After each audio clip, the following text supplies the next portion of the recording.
अस्सलामुअलैकुम। आज हम बात करेंगे खांसी के बारे में, जो कि आम तौर पर हमारे घरों में बच्चों को, बुज़ुर्गों को, बड़ों को, छोटों को सबको लग जाती है।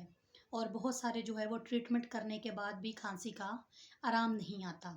तो आज मैं आपके लिए बहुत ही बेहतरीन नुस्खा लेके आई हूँ खांसी के बारे में, जो कि बुज़ुर्ग हज़रात भी इस्तेमाल कर सकते हैं, टीनेज बच्चियाँ भी इस्तेमाल कर सकती हैं, बच्चे भी इस्तेमाल कर सकते हैं।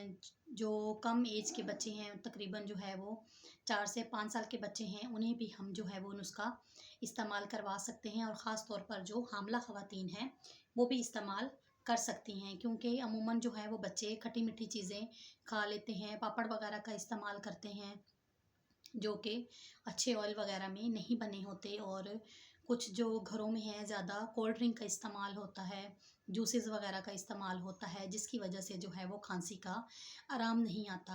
आम तौर पर जो है वो खांसी इस तरीके की भी होती है कि हर वक्त खांसी नहीं आ रही होती। जब हम कोई चीज़ खाते हैं या कोई चीज़ पीते हैं या कोई जूस वगैरह पीते हैं, तो उसके साथ जो है वो हमें एकदम खांसी आना शुरू हो जाती है, जैसे कि गोता लगता है, ऐसे खांसी आना शुरू हो जाती है।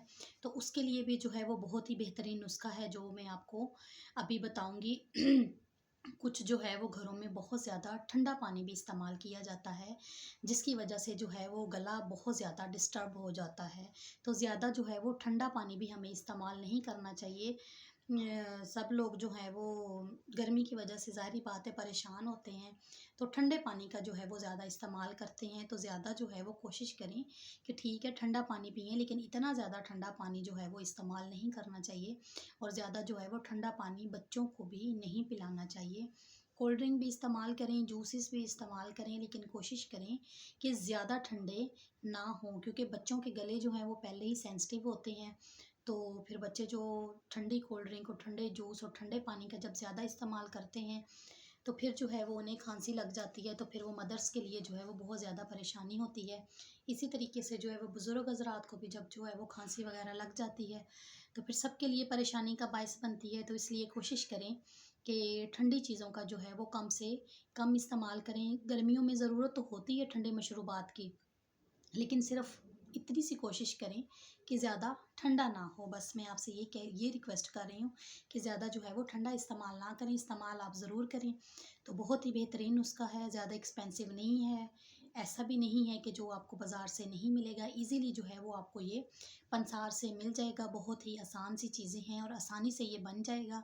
तो अब मैं आपको बताती हूँ कि आपने कौन कौन सी चीज़ें इस्तेमाल करनी है और उसकी क्वांटिटी आपने कितनी रखनी है। क्वांटिटी जितनी मैं आपको बताऊंगी आपने उतनी ही रखनी है। अगर आप बढ़ाना चाहें तो आप इसकी क्वांटिटी जो है वो बढ़ा भी सकते हैं। अगर आप मेरे चैनल पे न्यू हैं तो मेरे चैनल को सब्सक्राइब करें और मुझे कमेंट करके बताएं कि नेक्स्ट वीडियो जो है वो मैं आपके लिए किस टॉपिक पे बनाऊं। तो अब चलते हैं नुस्खे की तरफ। मैं आपको बताती हूँ कि नुस्खे के लिए आपको किन किन चीज़ों की ज़रूरत होगी।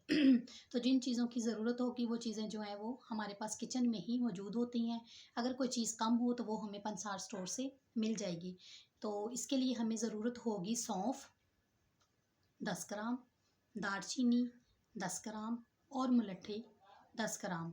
इन तीनों चीज़ों को आपने 10-10 ग्राम लेके इसका आपने बना लेना है सफ़ूफ। और सफ़ूफ बना के आपने अपने पास इसको किसी भी जार में या किसी भी बोतल में डाल के आपने इसका रख लेना है। मतलब कि सफ़ूफ मतलब ये कि आपने इसको बारीक पीस लेना है, तीनों चीज़ों को बारीक पीस लेना है। अगर आप नहीं पीस सकते तो आपने इसको पंसार से ही पिसवा लेना है, पंसार वाले आपको पीस देंगे, ठीक है। आपने इसको पिसवा के तो किसी जार में आपने इसको रख लेना है। आधी चाय की चम्मच सुबह और आधी चाय की चम्मच शाम में आपने बच्चों को भी इस्तेमाल करवाना है। मतलब कि आप बच्चों को भी इस्तेमाल करवा सकते हैं, बड़ों को भी, टीन एज बच्चियों को भी, बुज़ुर्गों को भी, सबको ही आप इस्तेमाल करवा सकते हैं। इसमें कोई मसले वाली बात नहीं है। जिनको शुगर है वो भी इस्तेमाल कर सकते हैं, जो हामला ख़वातीन है वो भी इस्तेमाल कर सकती हैं। एवरीथिंग सब ही इसको इस्तेमाल कर सकती हैं। ये बहुत ही बेहतरीन नुस्खा है खांसी के लिए। आप इसको बनाएं, इस्तेमाल करें और कमेंट करके बताएं कि आपको इसके कैसे रिज़ल्ट्स मिले हैं। इंशाल्लाह नेक्स्ट वीडियो में आपसे दोबारा मुलाकात होगी। तब तक के लिए अल्लाह हाफिज़।